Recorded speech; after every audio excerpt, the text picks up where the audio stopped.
गोजोन्थों नोंथांमोनखौ आंनि गोसो गोरबोजों बरायनानै लाग्रोनाय थाबाय। बे समाव नोंथांमोननि गेजेराव आङो बेखौनो बुंनो सानदों, दिनै पार्लामेन्टनि गेजेरावहाय दिनै डक्टर हिमन्त बिश्व शर्माया मियाफोरखौहाय खोलाहानिफ्राय साहा आरो सानजाहा बिथांमोननो जायगाखौ होनो मोना आरो आसामखौ माब्लाबाबो बिथांमोननो हगारनानै होनो हाया होननानै दिनै बिथाङा मुस्लिमफोरनि सायावहाय मियाफोरनि सायाव बाथ्रा बुंनायखौ जोङो नुनो मोनदों। थारैनो दिनै नोंथाङाबो नैबे डक्टर हिमन्त बिश्व शर्मा जे जोंनि आसामनि गिबि मन्थ्रि बिथाङा जे बाथ्रा बुंदों, नोंथाङाबो सापर्ट दङ नामा? आरो नोंथाङा मा मोन्दांथिदों? नोंथांमोनहा गासैबो भिडिअखौ उइदाउट स्क्रिप्ट नायलांनायनि गेजेरजों नोंथांमोनहा कमेन्ट खालामहर। दिनै जोंनि आसामा मा जानो थांगासिनो दङ, नाथाय जोङो मिया साग्लोबफाबाय।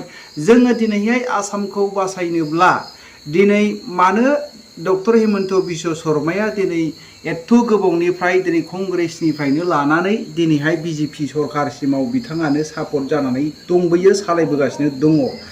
नाथाय दिनै जोङो मोजाङै बेराफारसे स्टाडि खालामनानै नायोब्ला दिनै 60% एबा पारसेन्ट हिसाबै मुस्लिमनि अनगायै जोंनि आसामावहाय गुबुन कास्ट ट्राइबेलफोरखौ लानानै दङ।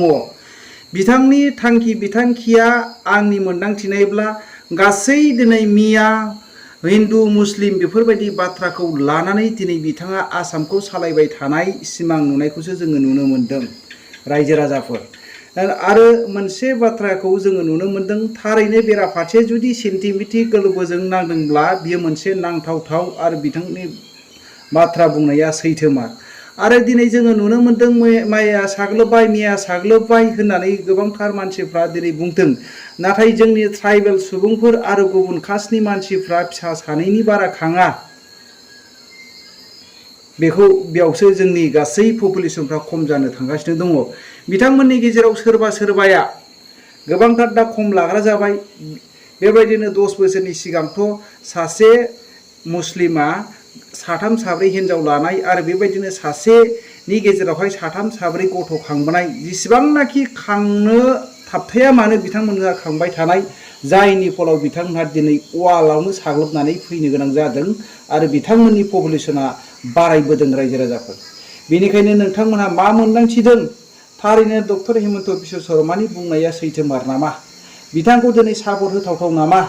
ना बिथाङा दिनैहाय गावनि राजनितिक सालायनो थाखाय साननानै बेबायदि बाथ्राखौ बुंदों? दिनै एनआरसि खालामनानै थांबाय। एनआरसि खालामनानै थांनानै दिनैहाय 7 लाखनिबो बारा मोनबाय बांलादेशि हिसाबै। बिथांमोनहा दिनै बेखौ मानो होखाराखै? बांलादेशि जुदि माबाब्ला दिनै मुस्लिमफोरखौबो मोनदों बे समावहाय, मानो होखारनो हायाखै? बे मोनसे जोबोद गिदिर सोंथि रायजो राजाफोर। नोंथांमोनहा बे ओंथियाव मा खोनासंनानै मा कमेन्ट खालामो? नोंथांमोना कमेन्ट खालामहर। মাইনৰিটিৰ ভোটৰ কাৰণে যিমান কম্পিটিশ্যন কৰে কৰি থাকক, মইতো তাত নাই। আচ্ছা, অধ্যক্ষ মহোদয়, আজি আপোনালোকে এটা ডাঙৰ কথা ক'লে।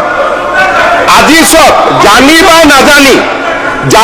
নাজানি আমাৰ জনিয়া সমষ্টিৰ বিধায়ক আৰু বিৰোধী দলৰ দলপতিগৰাকীয়ে এটা আজি ডাঙৰ কথা ক'লে। আৰু আপুনি কি কৈ আছে?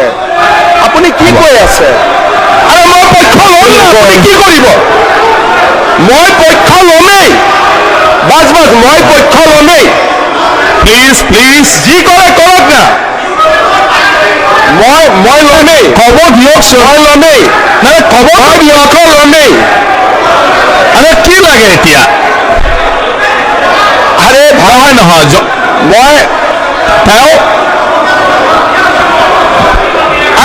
আপোনালোকে যদি নুশুনাকৈ আপোনালোকে ষ্টেটমেণ্ট দিবই দিয়া নাই। হ'ব কি ডিভাইডেড ৰুল? ঠিক আছে, হ'ব, একো অসুবিধা নাই। এতিয়া পঢ়িলে শুনক। আচ্ছা, আজি আপোনালোকে কি ক'লে? এটা ডাঙৰ কথা ৰফিকুল চাহাবে ক'লে আৰু দেৱব্ৰত শইকীয়াই ক'লে যে লোৱাৰ আছামৰ পৰা মানুহ আপাৰ আছামত যাবই। হাৰি কিয় যাব কওকচোন? কিয়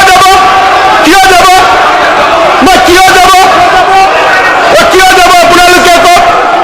তাৰমানে আপোনালোকে গোটেই অসমখন ল'বই।